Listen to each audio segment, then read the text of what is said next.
Yes. Welcome back to this third and last session today, titled Tools and Faults. Добро пожаловать на третью и последнюю на сегодня сессию, которая называется «Инструменты и изъяны». In this session, we'll begin with a meditation. В этой сессии мы начнем с медитации. Another meditation emphasizing relaxation, this time using the rhythm of the breath as the object. Еще одной медитации, в которой мы делаем упор на расслабление, в этот раз используя в качестве объекта ритм дыхания. And then a short review of some of the earlier topics. Затем мы кратко повторим некоторые из описанных ранее тем. Following which we'll look at what tools do we use in shamatha practice. После чего побеседуем о том, как и какие инструменты мы используем в практике шаматхи. And then we'll look at what sorts of faults can arise in this shamatha practice and how to overcome them. А затем рассмотрим вопрос о том, какие изъяны могут возникать в этой практике шаматхи и то, как их преодолевать. And then we'll look at using the shavasana posture as a posture for this practice. Затем мы поговорим о том, как в качестве позы для этой практики использовать позу шавасаны. And then we'll be doing a meditation where hopefully you have a place there where you can lie down and we can use the shavasana posture for cultivating relaxation. А затем выполним медитацию в шавасане. Будем надеяться, у вас есть место, где вы могли бы для этой медитации лечь. И мы будем использовать эту медитацию для развития расслабления. Then some time for question answer. После чего останется какое-то время на вопросы и ответы. And then a little bit of homework to do before the next part 2 of this finding inspiration in shamatha in 3 weeks' time. И затем я опишу домашнее задание, которое можно выполнять в те 3 недели, которые разделяют этот семинар и вторую его часть, которая будет также посвящена той же теме. And then we'll finish with a dedication. А завершим мы посвящением усилий. So we'll do a meditation very similar to the previous one. Мы выполним медитацию, которая будет очень похожа на предыдущую. Using the breath to cultivate relaxation. И здесь мы используем дыхание для того, чтобы развивать расслабление. This time, instead of simply noticing sensations throughout the body, we're going to notice the rhythm of the breath. В этот раз вместо того, чтобы просто осознавать ощущения по всему телу, мы будем осознавать сам ритм дыхания. Simply noticing if our breathing is long or short. Мы просто замечаем длинное или короткое дыхание у нас. Slow or fast. Является ли оно медленным или быстрым. Deep or shallow. Глубоким или поверхностным. And not thereby trying to control the breath. So let the breathing do whatever it needs to do. То есть тем самым мы избегаем какого-либо контроля над дыханием, позволяем ему двигаться так, как оно само желает. We're not trying to make our breathing rhythmic in this meditation. Мы не пытаемся в этой медитации делать свое дыхание ритмичным. We're just simply noticing what it's doing. Мы просто замечаем, что оно делает. And again, emphasizing the relaxation, particularly on the out breath. И опять же делаем упор на расслабление, в особенности с каждым выдохом. So let's do that practice now for 15 minutes. Давайте 15 минут позанимаемся этой практикой. Finding a nice, comfortable posture, let's begin. Найдите удачную, комфортную позу и давайте начнем.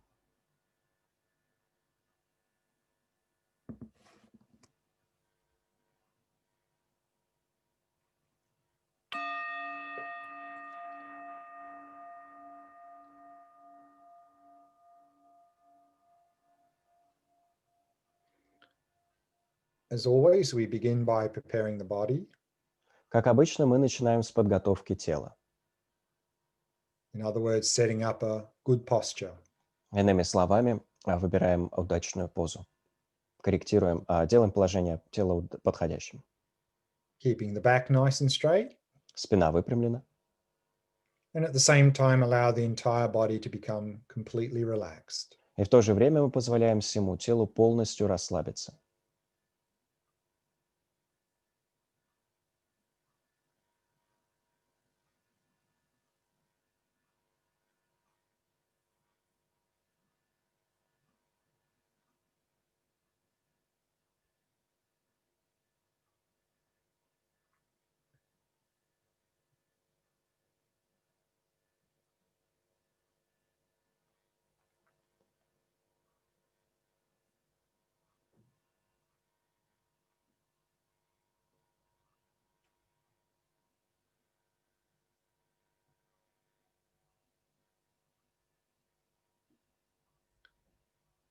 relaxing more deeply with each out-breath.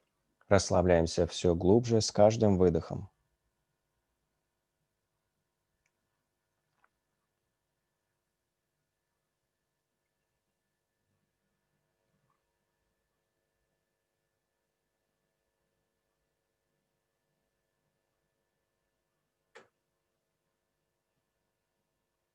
Allowing the breathing to flow naturally and effortlessly. Позволяем дыханию двигаться естественным образом и без усилий.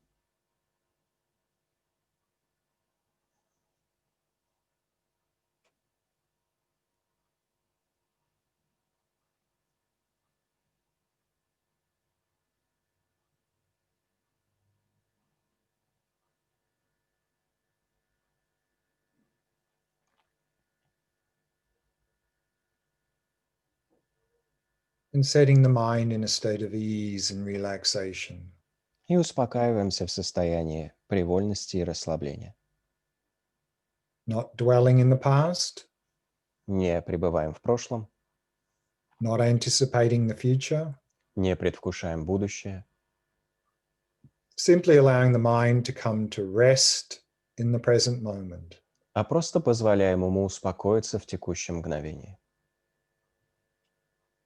Resting in that stillness. Покоимся в этой неподвижности.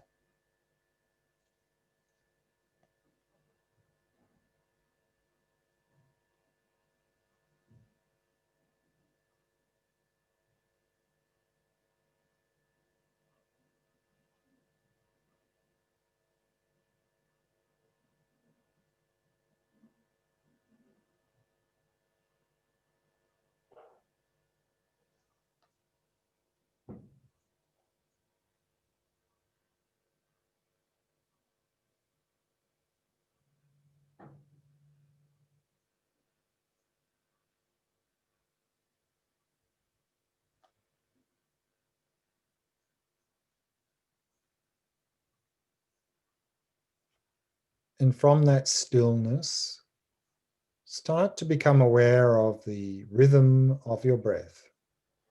Из этой неподвижности начните осознавать ритм своего дыхания, Noticing if it's long or short, замечая, будет ли оно длинным или кратким, deep or shallow, глубоким или поверхностным, slow or fast, быстрым или медленным, without trying to modify the breath in any way. без каких-либо попыток модифицировать дыхание. So simply noticing the rhythm of the breath. Так что просто замечайте ритм дыхания.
maintaining a relaxed body and a relaxed mind. Поддерживайте расслабленное состояние тела и расслабленное состояние ума.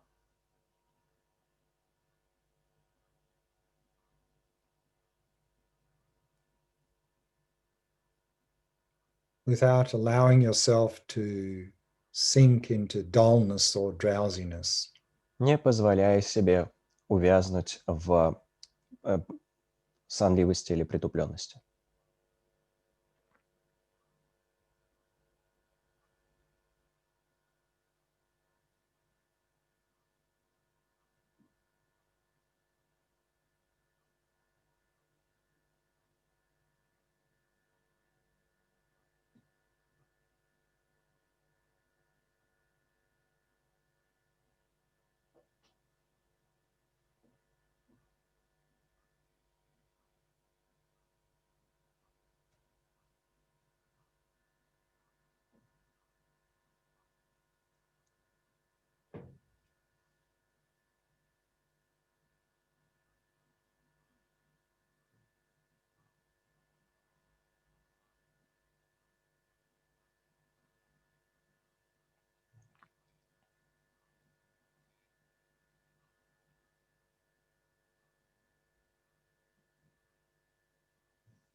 And if you get distracted from the breath, remember the first thing to do is simply relax. Если вы отвлеклись от дыхания, помните, что первое необходимое действие – просто расслабиться.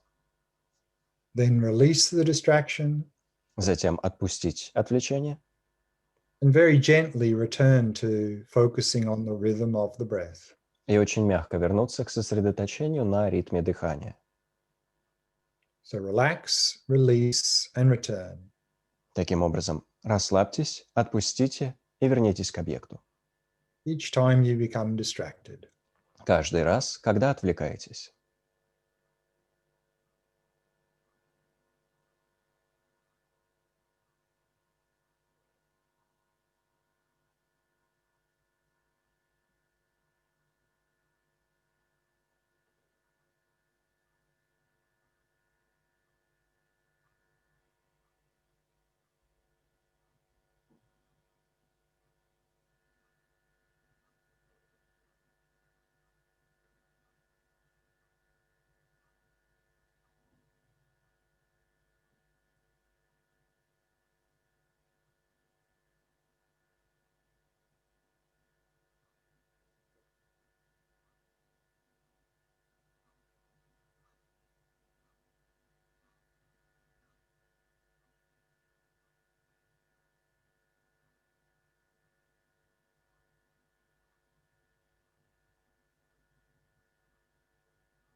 And we can bring the meditation to a close.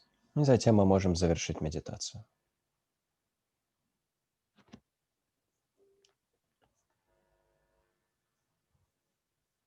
We saw in the shamatha training that, as with all meditation, it's important to prepare well at the beginning of a meditation session.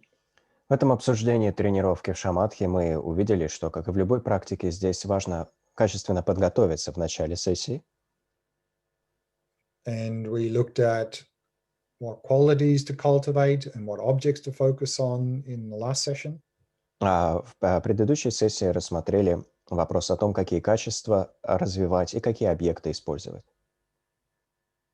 And this session will now look at what tools do we use in this practice and what sorts of faults can arise and how to overcome them. А в данной сессии мы поговорим о том, какие инструменты, прошу прощения, какие изъяны могут возникать в практике и какие инструменты использовать для их преодоления.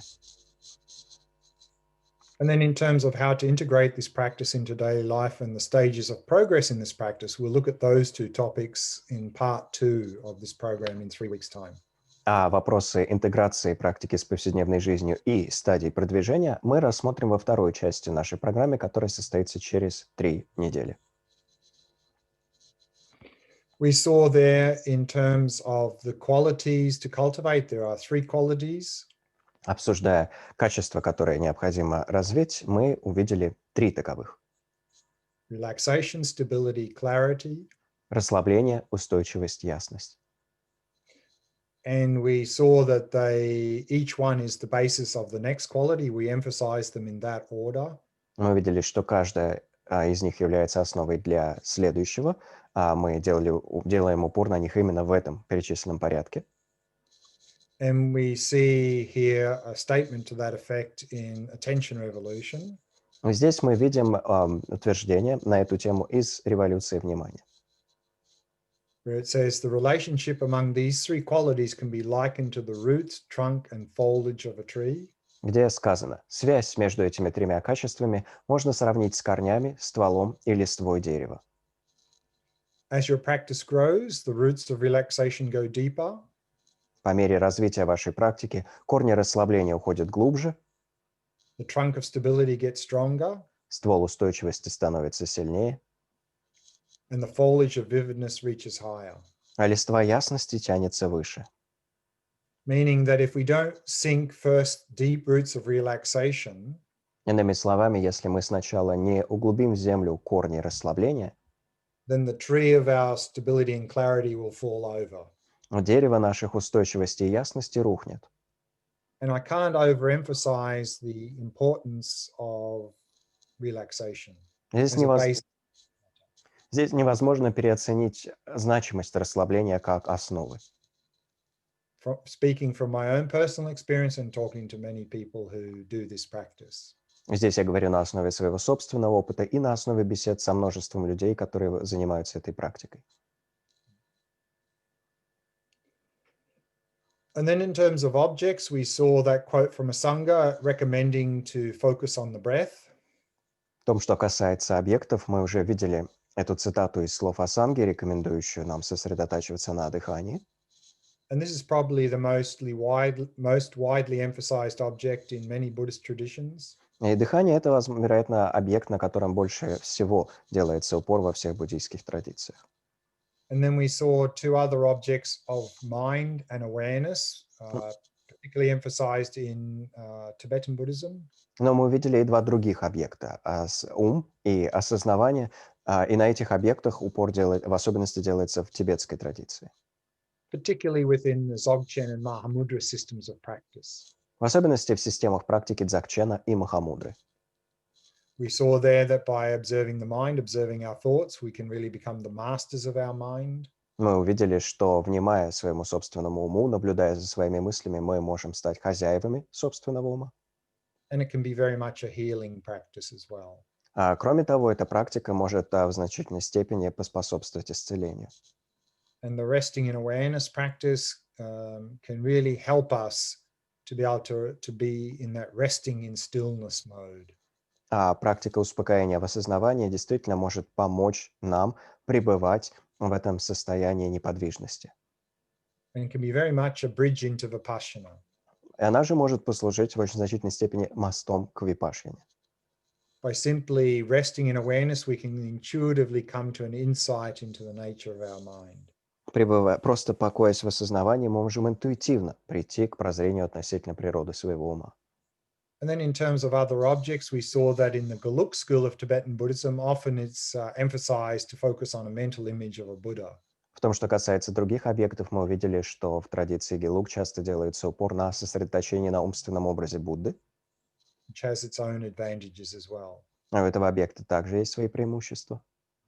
And then even sometimes in the shamatha texts, it says, А в некоторых текстах по шаматхе иногда даже говорится: oh, you find even the breath very difficult to focus on? если вам очень сложно сосредотачиваться даже на дыхании, Okay, then find yourself a stick or a pebble, put it down and look at it. тогда найдите прутик или камешек, положите перед собой и смотрите на них. So we could actually use a visual object to help us to get into the practice. То есть мы могли бы использовать в качестве таких врат к практике даже визуальный объект. But a sense object, such as a visual object and a sound, is very coarse and limited in how far we can get. Однако чувственные объекты представляют собой нечто очень грубое, визуальные объекты и звуки, и они очень недалеко нас могут в практике. Мы особо далеко с ними не пробьемся. And at some point, we'll then need to move on to a more subtle object. И на определенном этапе нам тогда придется перейти к объекту более тонкому. Now, the first topic in this session is tools. What tools to use in this practice? Первая тема в этой сессии – это инструменты. Какие инструменты использовать в этой практике? And here we have a quote from a great Indian Mahayana master, Baba Viveka, from the 6th century. И здесь мы цитируем великого индийского мастера Махаяны Бхавы Вивеку, который жил в VI веке. And he says, the out of control elephant of the mind is to be bound to the firm post of the observed object. Он говорит: бесконтрольного слона ума нужно привязать к прочному столбу наблюдаемого объекта Using the rope of mindfulness, с помощью веревки памятования and gradually brought under control by the hook of introspection. и постепенно усмирить с помощью крюка самонаблюдения. And so we see in this color diagram, which we're going to look at in the next weekend's program, the symbolism here. В цветной схеме, которую мы подробно рассмотрим во второй части семинара, мы как раз и видим эти символы. We can see the out of control elephant of the mind running wildly ahead of the meditator there. Здесь мы видим, как бесконтрольный слон ума диким образом убегает от практикующего. And in the meditator's left hand is a rope that's symbolizing mindfulness, the rope of mindfulness. Но практикующий держит в своей левой руке веревку, и это символ памятования. Tying our mind with a rope of mindfulness to the object. Мы привязываем свой ум веревкой памятования к объекту. And in their right hand is the hook of introspection. А в правой своей руке практикующий держит крюк самонаблюдения. To hook our mind back when we've become dull or distracted. Для того, чтобы крюком подтянуть ум обратно к объекту, когда мы впадаем в притупленность или отвлечение. So let's look at those two in a little bit more detail, mindfulness and introspection. Давайте чуть подробнее рассмотрим эти состояния, эти инструменты: памятование и самонаблюдение. Mindfulness is a translation of the Sanskrit term smrti or the Pali term sati. Памятование, иногда внимательность или осознанность – это переводы санскритского термина смрити и палийского термина сати. And those words literally mean memory or to remember. Эти слова буквально означают память или вспоминать. And we see that in terms of how mindfulness is defined again by Buddhaghosa, a great 6th century Theravada master, Indian Theravada master. И мы здесь видим, как памятование определяет Будда Гоша, великий индийский мастер традиции Тхеравады VI века. Who says mindfulness has the characteristic of remembering. Он говорит, памятование имеет свойство вспоминания. Its function is not to forget. Его функция – не забывать. It is manifested as guarding. Оно проявляется как охрана ума. And we see something very similar in the way Asanga defines mindfulness Нечто from the очень, Mahayana. нечто очень сходное мы видим в том, как описывает памятование асанга в традиции Махаяны. So he says, what is mindfulness? Он говорит, что такое памятование? The non-forgetfulness of the mind with respect to a familiar object, Незабывчивость ума применительно к знакомому объекту, having the function of non-distraction. функция которого не отвлечение. And so we see something similar in Alan Wallace's attention revolution, Нечто сходное мы видим и в революции внимания Алана Уоллеса, where he says mindfulness refers to attending continuously to a familiar object without forgetfulness or distraction. где он пишет: «Памятованием называется последовательное уделение внимания знакомому объекту без забывчивости или отвлечений». What we need to be aware of is in some modern day mindfulness traditions, mindfulness has been redefined to mean something slightly different. Нам нужно понимать, что в некоторых современных традициях осознанность, в современных формах преподавания осознанности или внимательности, этот термин, этому термину приписывают другой смысл. And Alan Wallace comments on that in his attention revolution. И Алан Уоллес комментирует этот вопрос в «Революции внимания». He says the modern Vipassana approach views mindfulness Он пишет: as non-discriminating moment-to-moment bare awareness. подход современной випассаны рассматривает внимательность как неразличающее ежемоментное обнаженное осознавание. The Indo-Tibetan tradition, however, characterizes mindfulness as bearing in mind the object of attention, the state of not forgetting, not being distracted, and not floating. Индотибетская традиция, однако, характеризует памятование или внимательность как удержание в уме объекта внимания, как состояние, где мы не забываем, не отвлекаемся и не отлетаем. So we often find that in modern day mindfulness traditions, mindfulness has been redefined in this way. То есть мы замечаем, что в современных традициях осознанности, памятованию, внимательности или осознанности приписывается вот этот новый смысл. And it's often defined as a non-judgmental awareness of whatever is arising in the present moment.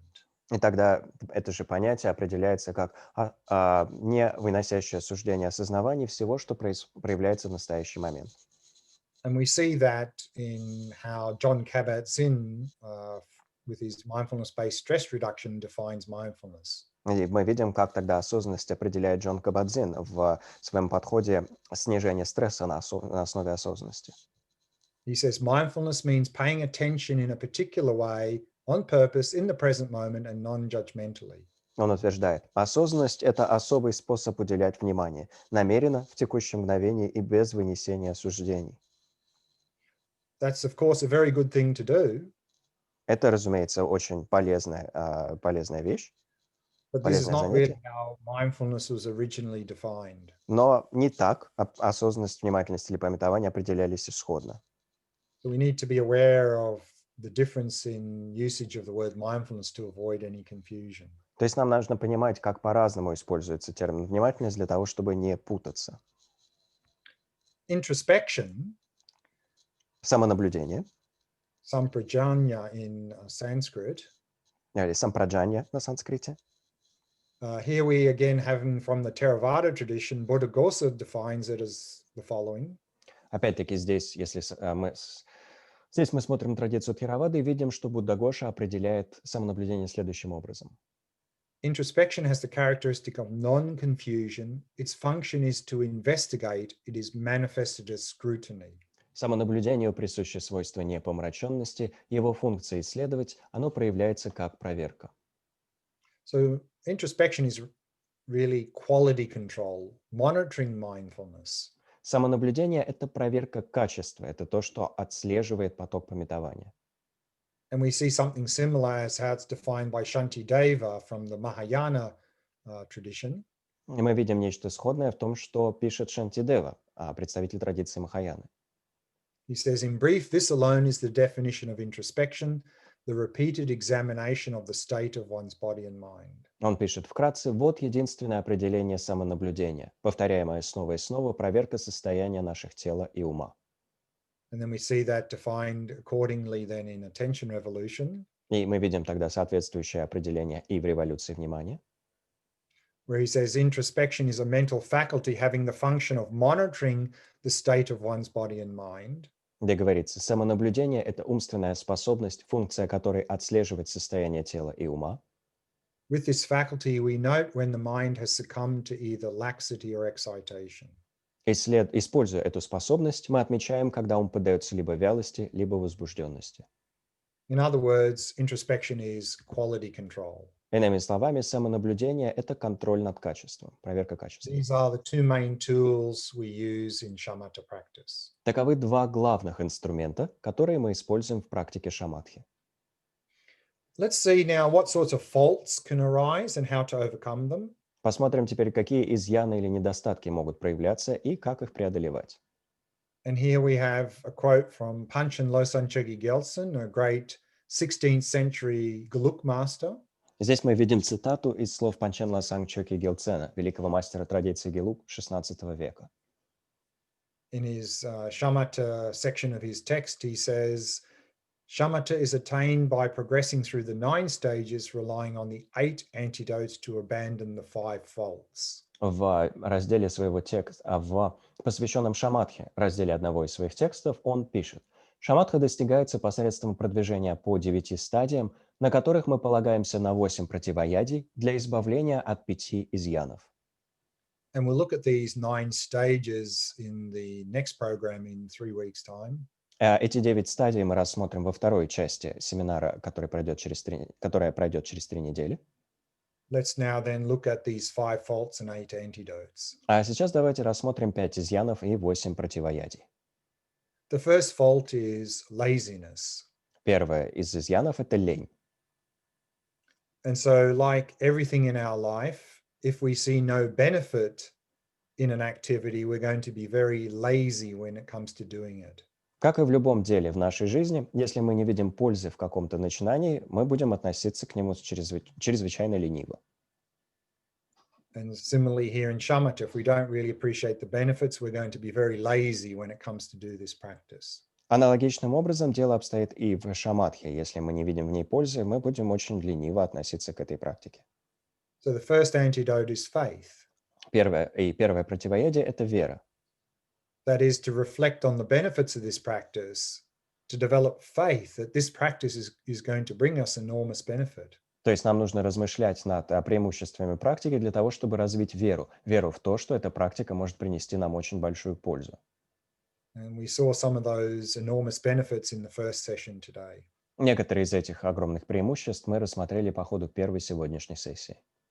And then if we have faith that the practice will benefit us, Затем, если в нас есть вера относительно того, что практика принесет нам пользу, that will lead to the second antidote of aspiration. We'll aspire to do the practice. она приведет ко второму из противоядий — устремлению. Мы будем устремляться к тому, чтобы заниматься практикой.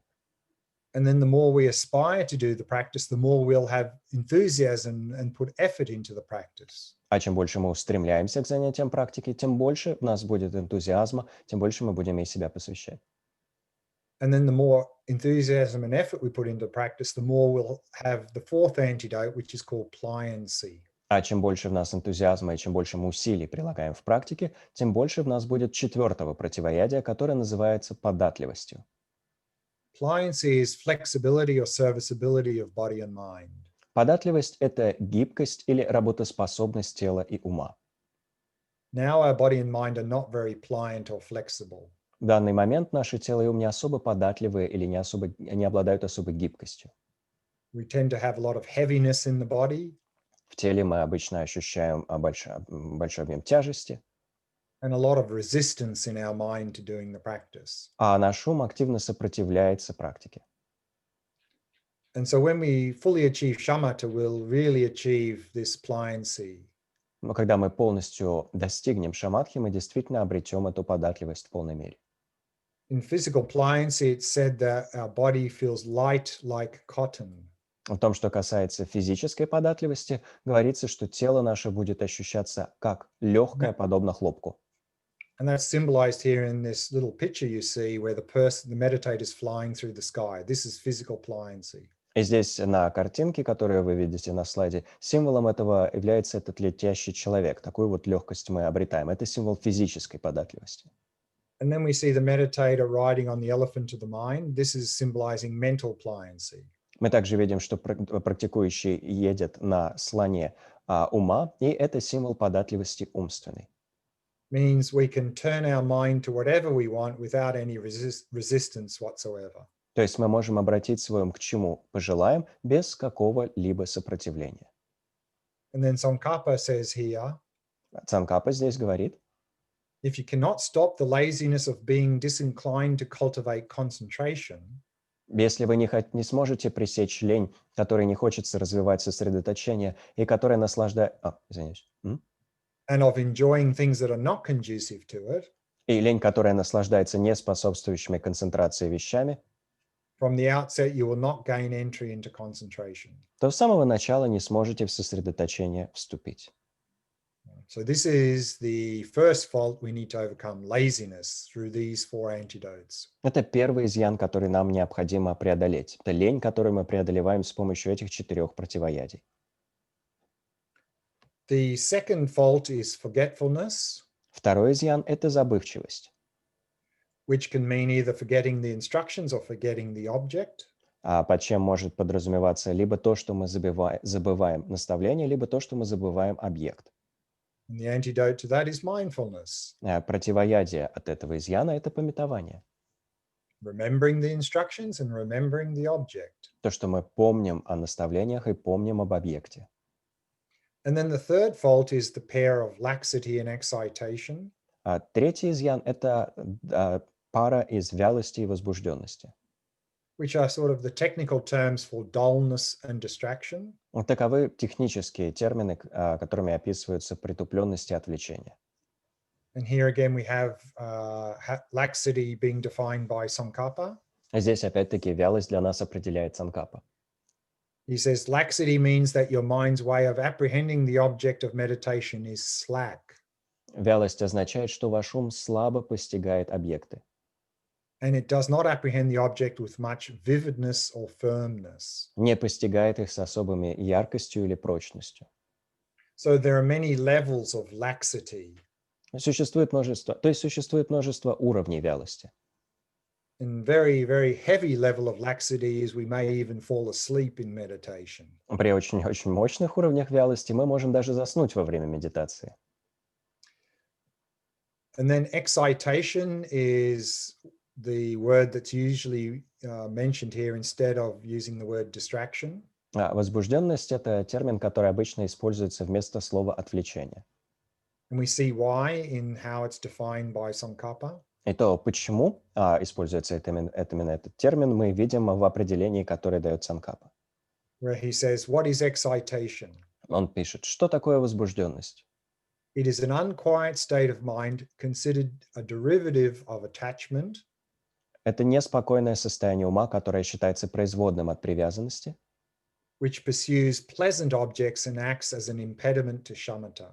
и гоняется за приятными объектами, а также выступает в качестве препятствия для шаматхи.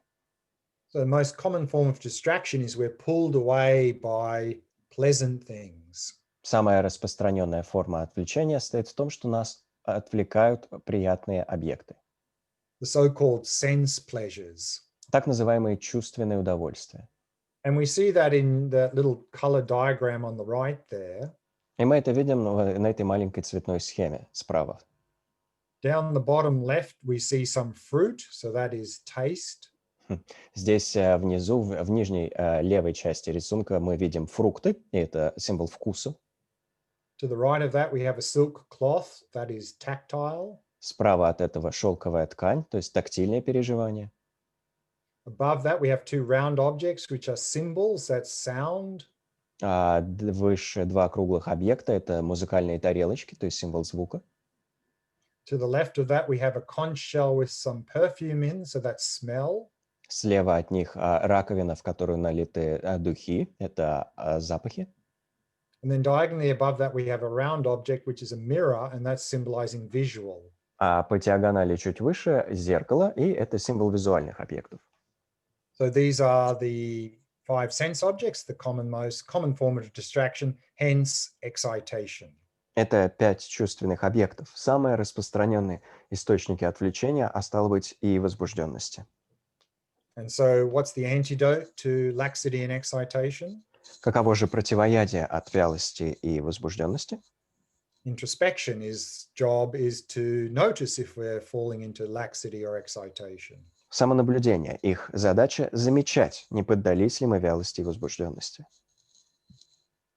And then the next fault is non-application, А следующий изъян — это неприменение. which means that you've noticed you've become dull or distracted and you don't do anything about it.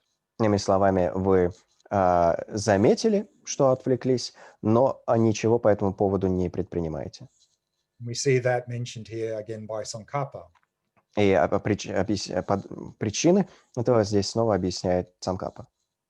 He says, if you make no effort to stop laxity and excitation as soon as they arise, Он пишет: если вы не прилагаете усилий, чтобы пресечь вялость и возбужденность сразу при их возникновении, при их появлении, your complacency or failure to apply yourself constitutes an extremely serious problem for your concentration. ваша беспечность или неспособность применить нужные средства представляет собой чрезвычайно серьезную проблему в деле сосредоточения.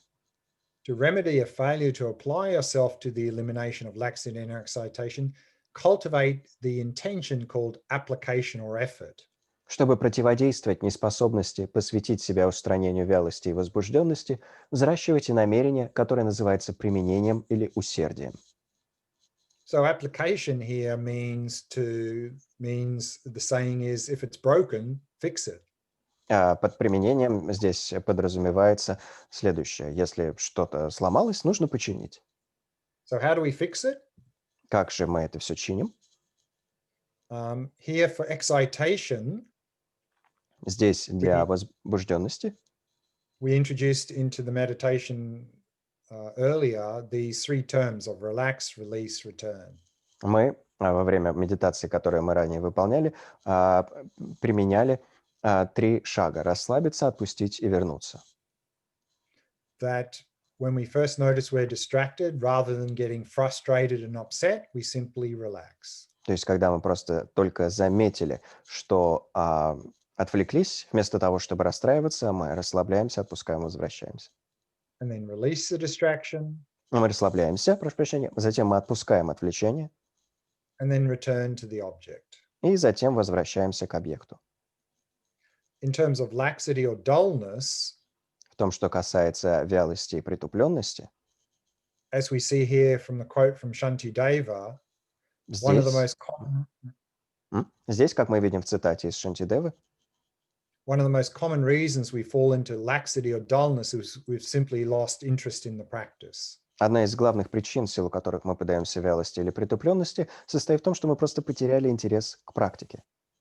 So Shantideva then says, if your mind becomes slack, inspire yourself by cultivating delight. И Шантидева потому утверждает: если ум становится вялым, вдохновите себя, развивая восторг.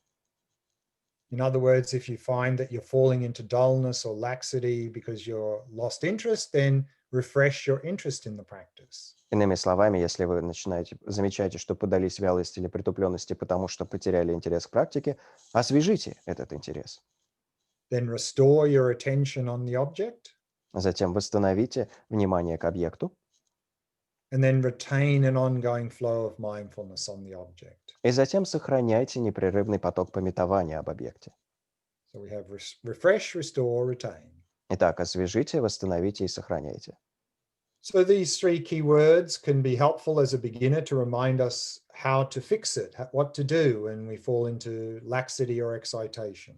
Эти 3 ключевых термина могут быть напоминанием нам о том, что необходимо делать, когда мы поддаемся вялости или притупленности.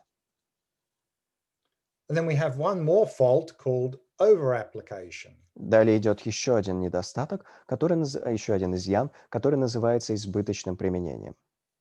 And as a beginner, that's not really a big issue. Для нас, как новичка, эта проблема особо не представляет, этот пункт особо для нас проблем не представляет. But it can become an issue as we get higher on the stages of progress in shamatha practice. Однако он может начать представлять собой проблему, когда мы достигаем более высоких ступеней практики. And we see this in the quote from Tsongkhapa. Здесь мы это видим в цитате из слов Цанкапы. He says, by continuing to meditate after eliminating even subtle laxity and excitation, Он пишет, после устранения даже тонких вялостей и возбужденности вы продолжаете медитировать, your mind will enter a state of equipoise that is free from the imbalances of either laxity or excitation. и благодаря этому ваш ум вступает в состояние равновесия, свободного от дисбалансов как вялости, так и возбужденности. At this point, it is a fault of concentration to apply or exert yourself. На этом этапе применять усилия или упорствовать – изъян сосредоточения. So cultivate equanimity as a remedy for this. А потому развивайте, в качестве противоядия взращивайте равностность. This entails relaxing the effort, but not sacrificing the intensity of the way you apprehend the object. Это подразумевает, что вы ослабляете усилия, но не жертвуете интенсивностью восприятия объекта. In other words, our mind is already balanced, so just leave it as it is. This is equanimity here. Иными словами, наш ум уже уравновешен, и мы просто оставляем его как есть. Это и есть равностность в данном случае. Release any excess effort. Отпускаем какие-либо избыточные усилия. Or in other words, if it's not broken, don't fix it. Иными словами, если не сломалось, не надо чинить.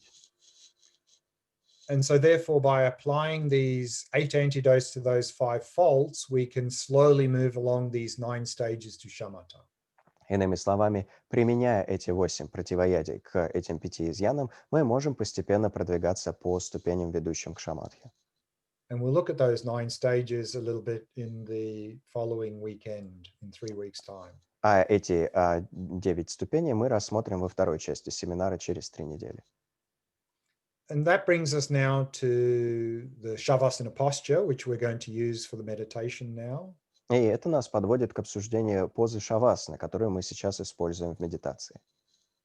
And here again, we have a quote from Attention Revolution, И здесь еще одна цитата из «Революции внимания», where Alan Wallace says that although Buddhism generally encourages cross-legged meditation, где the Алан Buddha Уоллес, encouraged his followers to practice in any of 4 postures. поясняет, хотя буддизм в целом поощряет нас на медитацию со скрещенными ногами, Будда призывал своих последователей практиковать в любой из 4 поз. Walking, standing, sitting, and lying down. При ходьбе, стоя, сидя и лежа. Any of these positions is perfectly suitable. Любое из этих положений идеальным образом подходит. Not everyone living in the modern world has the same type of mind or nervous system. Не у всех жителей современного мира будут одинаковые ум или нервная система. And so we're going to now use the shavasana posture for meditation. И сейчас, когда мы переходим к использованию позы шавасаны в медитации, And this posture can be very helpful in a number of different circumstances. мы переходим к использованию шавасаны, и эта поза может очень пригодиться нам в разных обстоятельствах. As we saw earlier, first we cultivate relaxation. Как мы уже увидели ранее, вначале мы развиваем расслабление. However, if we have a lot of tension in the body and the mind, it may be difficult to release that if we're sitting upright. Однако, если в наших теле и уме присутствует сильный уровень напряжения, отпустить их в положении сидя вертикально может быть сложно. So this posture is very good for cultivating relaxation of body and mind. И потому шавасана очень хороша для развития расслабления тела и ума. This posture can also be very helpful if we want to meditate, but we're extremely tired, sick, or injured. Эта поза также может быть полезна, если мы хотим медитировать, но мы очень устали, мы больны или травмированы. For example, if I'm doing retreat and meditating a number of hours every day, К примеру, если я выполняю затворы и медитирую по сколько-то часов каждый день, maybe getting a little bit physically tired at the end of the day, but want to meditate a little bit more still, я, может быть, к концу дня физически устаю в какой-то степени, но все равно хочу еще сколько-то попрактиковать. then I tend to often use that shavasana posture to meditate towards the end of the day, and I find it very helpful. И тогда я к концу дня начинаю медитировать в позе шавасаны, что в моем случае оказывается очень полезно. The key here is to only use this posture for meditation. Ключевой момент здесь — использовать эту позу только для медитации, To build up a mental association for this posture. для того, чтобы на уровне ума отложились ассоциации с этой позой. Because now, normally, lying horizontal for us, we have a mental association that means sleep. Ведь сейчас наша умственная ассоциация состоит в том, что положение лежа, горизонтальное положение — это положение для сна. So if you've never meditated using this posture, then when you begin to use this posture, often we just become very drowsy very quickly.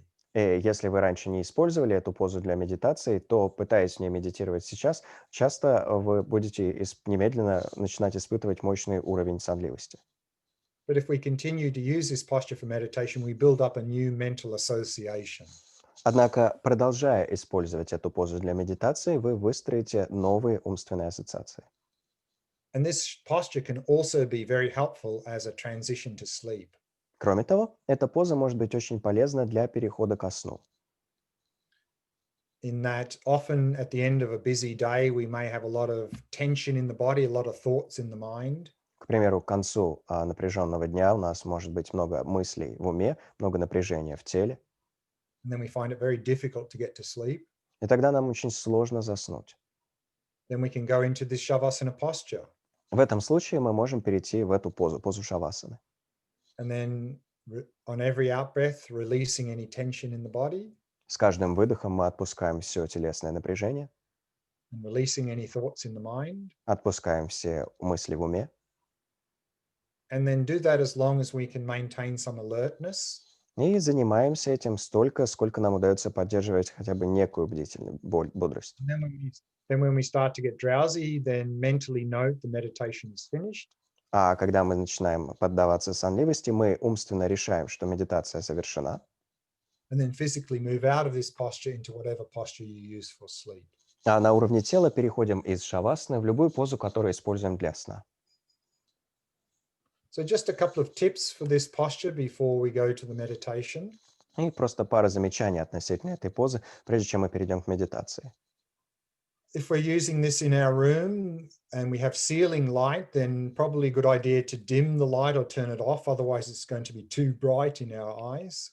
Если мы используем это положение в собственной комнате, и у нас потолочное освещение, есть смысл его приглушить или даже выключить, иначе люстра будет нам ярко светить прямо в глаза. And if it's a little bit cold in the room, you can use a shawl or blanket to cover yourself. Если в помещении немного прохладно, можно использовать шаль или покрывало для того, чтобы накрыться. And then the posture is simply lying flat on your back. А сама по себе поза состоит в том, что вы просто плашмя лежите на спине, Feet slightly apart, чуть разведя стопы and then the arms slightly away from the body, и чуть отведя руки от тела, the palms facing upwards. так, чтобы ладони были обращены к потолку. That helps to open the shoulders a little bit. Это помогает чуть раскрыть плечевые суставы. And then we can put a small cushion under our head. Под голову можно положить небольшую подушку. And if you find that your knees are hyperextending, you can also put a little cushion under your knees. Если вы замечаете, что ваши колени переразогнуты, под них также можно подложить подушку. So therefore having the knees a little bit bent. Так, чтобы колени тем самым были, благодаря этому были чуть согнуты. And then if we're using the shavasana posture for meditation, then how to come out of this posture? И далее, если мы используем шавасану для медитации, вопрос о том, как из нее выходить. It's a little bit abrupt to just sit up suddenly. Рисковато было бы просто взять и сесть внезапно. So then better is to first bend your left knee. И потому лучше сначала согнуть левое колено, Roll onto your right side. перекатиться на правый бок, And then when you're ready, use your hands to help push yourself into a seated upright position. и затем по готовности оттолкнуться от пола руками для того, чтобы уже вертикально сесть. So that's the practice we're going to do now. Это практика, которую мы сейчас и выполним. We're going to use the shavasana posture for a mindfulness of breathing practice. Мы будем использовать позу шавасаны для практики памятования о дыхании. Again, emphasizing relaxation. Опять-таки делая упор на расслабление. So if you have somewhere nearby where you can lie down, a bed or on a cushion or something, then if you'd like to make your way there now, Если у вас поблизости есть место, где вы могли бы лечь, может быть, на кровати или на коврике, то можете прямо сейчас туда перейти. and if you don't have anywhere to lie down, we can do this meditation just sitting upright. Но если никакого подходящего места поблизости нет, то эту медитацию можно выполнить и сидя. So finding a nice comfortable posture, let's begin the meditation. И потому давайте найдем удачное и комфортное положение тела, а затем начнем медитацию.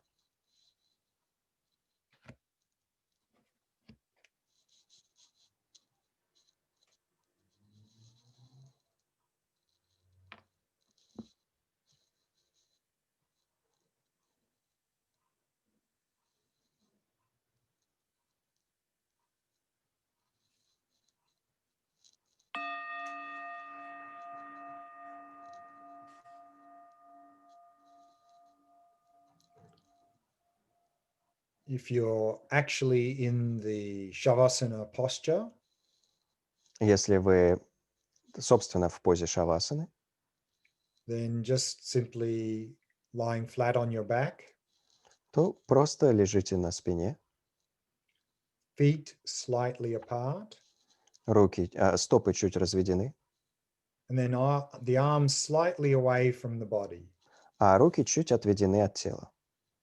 and the palms of your hands facing upward. Ваши ладони повернуты к потолку. And as always, we begin by preparing the body. Как всегда, мы начинаем с того, что готовим тело. Allowing the entire body to become completely relaxed, Позволяем всему телу полностью расслабиться. whilst at the same time keeping the back nice and straight. И при этом держим спину прямой.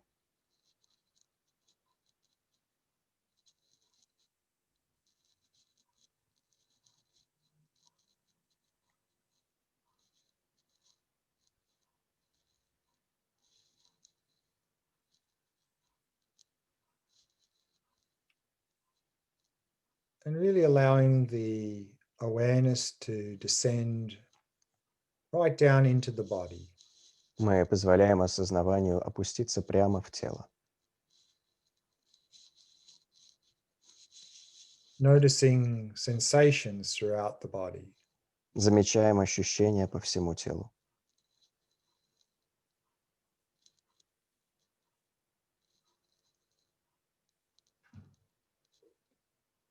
Using the out breath to relax and release any tightness or tension in any part of the body. И используем выдох для того, чтобы отпустить все виды зажатости и напряжения по всему телу, в любой части тела.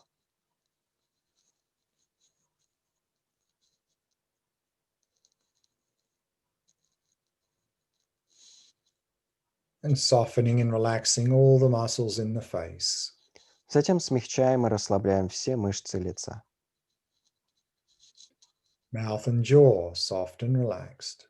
Рот и мышцы рта и челюсти расслаблены и смягчены. And all the muscles around the eyes soft and relaxed. Все мышцы вокруг глаз смягчены и расслаблены.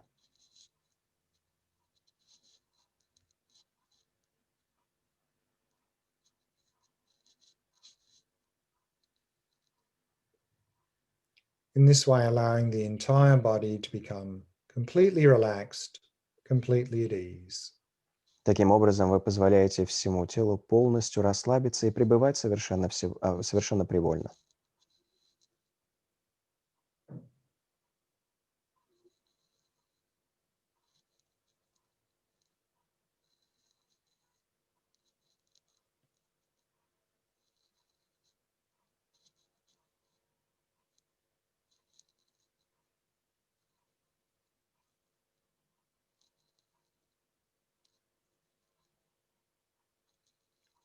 allowing the breathing to flow naturally and effortlessly. Позволяем дыханию двигаться естественным образом и без усилий.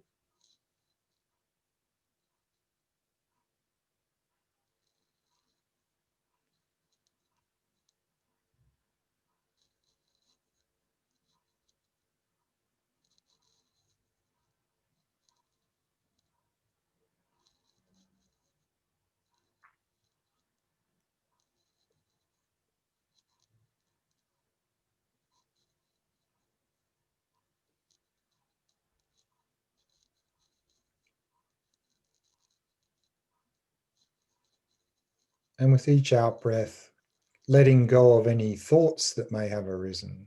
И с каждым выдохом отпускаем любые мысли, что могли возникнуть. Happily releasing them. Отпускаем их с радостью.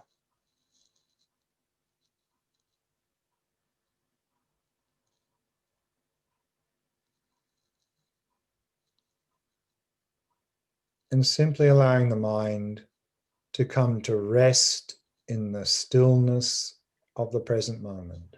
И просто позволяем уму успокоиться в неподвижности текущего мгновения.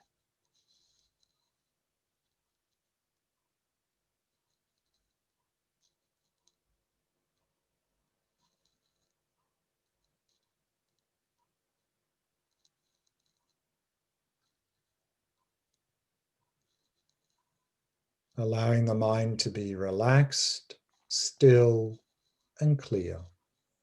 Позволяем уму быть расслабленным, неподвижным и ясным.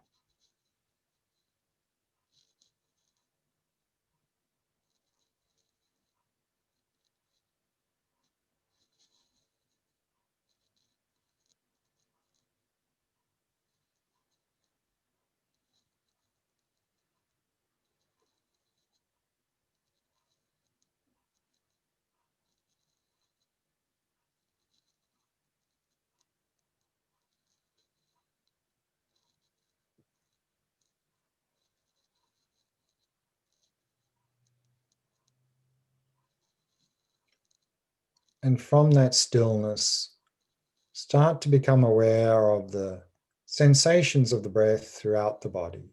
На основе этой неподвижности начните осознавать ощущения, связанные с дыханием и проявляющиеся в теле.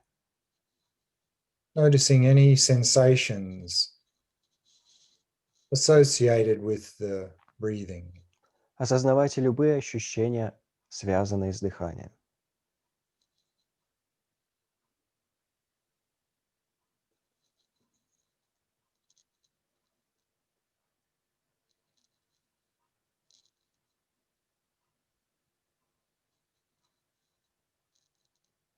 Maintaining that basis in relaxation. Поддерживайте эту основу из расслабления. Relax body and relax mind. Расслабленное тело и расслабленный ум.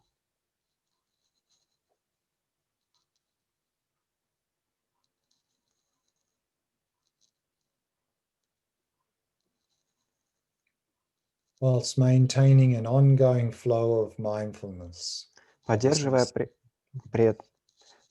при этом непрерывный поток памятования об ощущениях, связанных с дыханием.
And if you notice you've got distracted from the breath,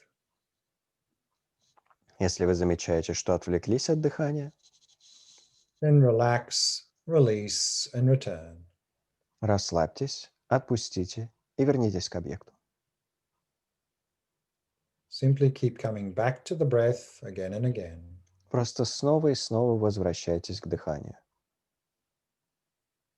Each time you become distracted. Каждый раз, когда отвлекаетесь. Patiently and happily. Терпеливо и с радостью.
And we can bring the meditation to a close. И затем можно завершить медитацию. And if you're actually in the shavasana posture, then a good way to get up is Если вы действительно в позе шавасаны, хороший способ выйти из нее таков. bend your left knee, Согните левое колено, roll over onto your right side, перекатитесь на правый бок, and then when you're ready, use your hands to help push yourself into a seated upright position. и затем по готовности толкнитесь руками, чтобы перейти в положение сидя.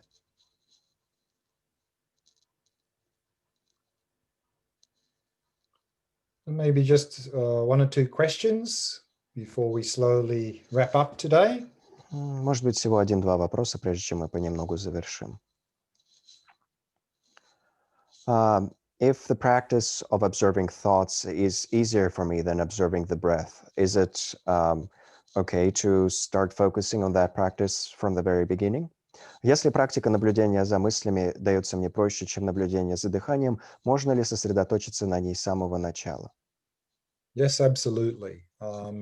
Use the object that works best for you. Да, безусловно, используйте тот объект, который вам лучше всего подходит. How to work with subtle distractions when your focus is sort of on the breath, but you can see thoughts and visual images arising in the background. Как работать с тонкими отвлечениями, когда фокус остается на дыхании, но можно заметить, что на фоне возникают мысли или визуальные образы? Yeah, this is also many levels of excitation. In that initially the course level of excitations, we get completely distracted and often for long periods of time. And if we just keep coming back, then we'll get distracted for shorter periods of time. And eventually we won't get fully distracted, but what will happen is the distraction will be occupying the center of our awareness, and a little bit in the corner, we're still holding on to the object, maybe the breath. And then as we improve, then we'll be more focused on the breath, and a little bit in the background will be a lot of thoughts going on. And then eventually that'll disappear. So there's a whole gradient of progress. Существует множество уровней возбужденности. На начальном этапе мы теряем объекты и просто надолго отвлекаемся целиком. Затем, по мере тренировки, наша устойчивость усиливается, и мы отвлекаемся на все более и более краткие периоды. Затем мы достигаем этапа, на котором наше внимание как бы разделяется. Отвлечение на первом плане нашего ума, но где-то на периферии мы все еще помним о своем объекте. Затем они меняются местами, и мы в первую очередь помним об объекте, но где-то на периферии осознаем отвлекающие факторы. И в конечном итоге отвлечения полностью исчезают. Так что здесь мы как бы видим целый градиент, целую последовательность этих этапов. And all along that gradient of progress, it's introspection that is noticing those various levels of excitation or distraction. И на всех этапах этой тренировки, на всех уровнях возбужденности именно самонаблюдение замечает все эти виды отвлечений. And then so the solution is just to keep coming back to the object, keep coming back to the object and holding the object better and better. И решение состоит в том, чтобы снова и снова возвращаться к объекту, все лучше и лучше его удерживать. So if there's thoughts going on in the background, То есть если на заднем плане присутствуют некие мысли, and you notice that, и вы это замечаете, then just stay with the object. просто оставайтесь с объектом. Don't try and get rid of those thoughts because you'll just get agitated. Не пытайтесь избавляться от этих мыслей, потому что это просто вызовет у вас растревоженность. Just simply don't pay any attention to them, let them be there, and just keep to the object, stay with the object. Не уделяйте им никакого внимания, допускайте их, но оставайтесь с объектом. Okay, I think we better stop there. We've run over a little bit of time, and I still got a couple of things to mention. Думаю, на этом лучше завершить. Мы и так немного засиделись, и мне еще нужно упомянуть пару моментов. First, some homework, a few things for you to do before the next event in 3 weeks' time. Во-первых, домашнее задание, несколько вещей, которые вам было бы удачно применять до следующего нашего занятия через 3 недели. Always a good thing to do is first thing in the morning, set a good motivation for the day. Один удачный момент — всегда устанавливать мотивацию на предшествующий день. Это всегда удачно. One that I particularly like that comes from Dalai Lama. He says, I'm going to benefit. First thing when you wake up, first is I'm going to benefit others as much as I can. И подобная формулировка мотивации, которая мне самому очень нравится и которая исходит из слов Далай-ламы, состоит в том, чтобы первым делом, после того, как мы проснулись, подумать: буду приносить пользу другим, насколько смогу. I think this is a very good start to the day. Думаю, это очень хороший способ начать день. And then we can do a 15-minute meditation, similar to what we've been doing here, using the breath, emphasizing relaxation. Затем можно выполнить 15 минут медитации, подобно тому, как мы это делали здесь по ходу семинара, делая при этом упор на расслабление с помощью наблюдения за дыханием. And for those of you who don't already have a regular daily meditation, Для тех из вас, у кого еще нет пока регулярной ежедневной практики медитации, then the first thing to do is to simply develop that habit. Первое дело, которое необходимо осуществить, просто развить эту привычку. So make a commitment to meditate, to do 15 minutes of practice the same time every day for the next 4 weeks. И дайте себе тогда обязательство каждый день в одно и то же время заниматься по 15 минут медитацией на протяжении ближайших 4 недель. Because studies show that we need to do something for at least 3 to 4 weeks to begin to develop a habit. Исследования показали, что для того, чтобы начать формировать привычку, нам нужно воспроизводить одно и то же действие по крайней мере 3-4 недели. So if we set that challenge to ourselves, then we can start to develop a habit to do daily meditation. И если мы возьмемся за подобный вызов, то начнем формировать привычку к ежедневной медитации. And once we have a habit to meditate daily, then we can think about expanding the practice later. Когда мы разовьем привычку к ежедневной медитации, тогда можно будет задуматься и о том, чтобы практику как-то продлевать и расширять. If we don't have that habit and we try to meditate too much, we'll just give up. Если подобной привычки нет, но мы пытаемся медитировать слишком по многу, то мы просто сдадимся. And then during the day, to really seed the day with relaxation. По ходу дня старайтесь по-настоящему засевать день семенами расслабления. And then to help to do that using triggers such as tension or actually meditation or mindfulness apps. И для того, чтобы в этом себе помочь, можно использовать триггеры или напоминания о собственном напряжении или приложения, посвященные медитации или осознанности. And therefore, if you notice any tension at any time, just stop what you're doing and do a little 3-breath exercise. Если вы в любой момент замечаете напряжение, остановите то дело, которым заняты, и просто сделайте упражнение из 3 вдохов и выдохов. On the in-breath, notice any tension. На вдохе замечайте любое напряжение. On the out-breath, relax and release that tension. На выдохе расслабляйтесь и отпускайте это напряжение. So if we can do that, seeding the day, this is helping to establish a basis in relaxation. Если мы сможем таким образом засевать день этими семенами, это позволит нам выстроить основу для расслабления. And what's also going to be very helpful here is to switch off obsessive compulsive thinking. Также это поможет нам выключить обсессивно-компульсивное мышление. And the way we can do that is to be more in the senses. Как к этому прийти? В большей степени пребывать с чувственным восприятием. Particularly when you're doing any physical activity, switch off the thinking mind and just focus on the physical activity. В особенности, когда вы заняты какой-то физической деятельностью, выключите компульсивный ум и пребывайте с этой физической активностью. And then each evening, if you want to do another 15-minute meditation, that's great. А затем каждый вечер, если есть желание выполнить еще одну сессию с 15 минут, прекрасно. And I think what we can all do is when we go to bed is use this shavasana posture. А вот что мы все можем осуществить, так это использовать позу шавасаны, когда вечером мы ложимся в кровать. To help us to transition into sleep, releasing any tension, releasing any thoughts. Для того, чтобы она помогла нам перейти ко сну. Мы отпускаем все напряжение, отпускаем все мысли. So there are a few things that may be useful for you to do in the coming 3 weeks. Так что таковы некоторые действия, которые могут принести, которые вам полезно было бы применять, возможно, в ближайшие 3 недели. Particularly to help establish that basis in relaxation. В особенности для того, чтобы поспособствовать этому развитию основы из расслабления.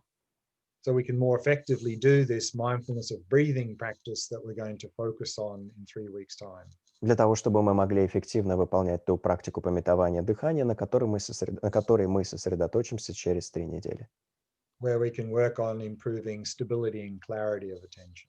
Где мы сможем поработать над усилением устойчивости и ясности внимания. So that's all for today. And I think it'd be good to finish with a dedication. Это все на сегодня, но, думаю, было бы удачно завершить посвящением наших усилий. And I'd like to use a dedication prayer from this great Indian master Shantideva from his Bodhisattva Charyavatara text. И мне бы хотелось использовать молитву посвящения заслуг, написанную Шантидевой и содержащуюся в его тексте Бодхисаттва Чарьяватара. To dedicate all the effort we've put into following these 3 sessions here today. Чтобы посвятить все усилия, которые мы приложили для того, чтобы выслушать эти 3 прошедшие сегодня сессии. And so Tempa will read the dedication prayer out in Russian, and if you'd like to follow on along and read as well, that's fine, or just sit there and listen. И Темпа зачитает эти строфы по-русски, так что вы можете присоединиться к чтению или просто послушать, если предпочитаете. Okay, over to you, Tempa. Пусть силой моей заслуги существа всех сторон света, страдающие умом и телом, обретут океан счастья и радости. Пусть ни одно живое существо не страдает, не совершает зла и никогда не болеет. Пусть никто не боится и не будет принижен с умом, охваченным унынием. Пусть слепцы узрят формы, а глухие услышат звуки. Пусть те, чьи тела изнурены тяжелым трудом, воспрянут, обретя передышку. Пусть нагой получит одежду, голодный – пищу, мучимый жаждой – воду и вкусные напитки. Пусть бедные обретут богатство, а скорбящие – радость. Пусть отчаявшиеся обретут надежду, постоянное счастье и процветание. Пусть будут своевременные дожди и изобильные урожаи. Пусть все лекарства будут действенны, а благотворные молитвы приносят плоды. Пусть те, кто больны и страдают от недугов, быстро освободятся от своих болезней. Пусть ни одна из болезней в мире вновь не возникает. Пусть испуганные обретут бесстрашие, пусть скованные освободятся, пусть немощные обретут силу, и пусть люди думают, как помочь друг другу. Пока существует пространство, пока живые живут, пускай нерушимо пребуду страданий рассеивать тьму.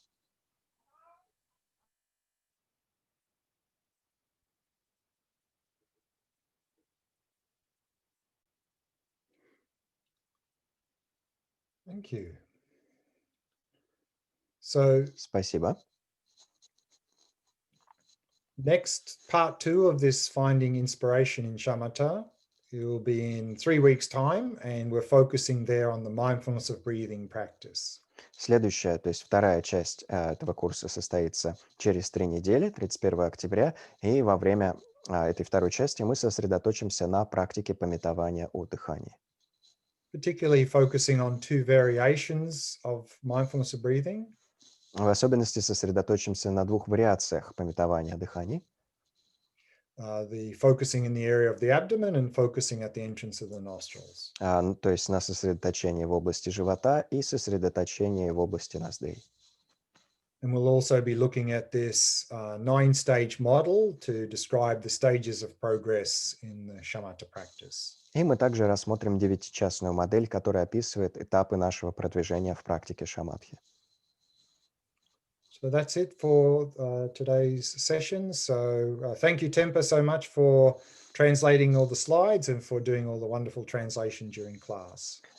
И это, собственно, все. Большое спасибо, Тенпи, за перевод слайдов и замечательный перевод по ходу самого занятия.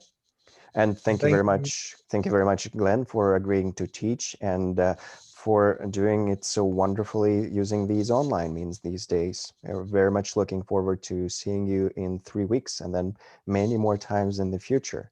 And I'll just make a short announcement before we conclude.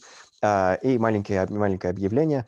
Это и другие занятия мы проводим совершенно бесплатно, потому что мы хотим, чтобы у всех был к ним доступ. Но нам также хотелось бы сделать от лица всех участников достойное подношение и Глену, и другим учителям в других случаях. И потому ссылку на возможность сделать добровольное подношение вы видите и в комментариях, и в описании видеотрансляции на Фейсбуке. Присоединяйтесь к подношению в ближайшие дни, и в скором времени мы переведем его учителю. И обязательно подключайтесь ко второй части 31 октября.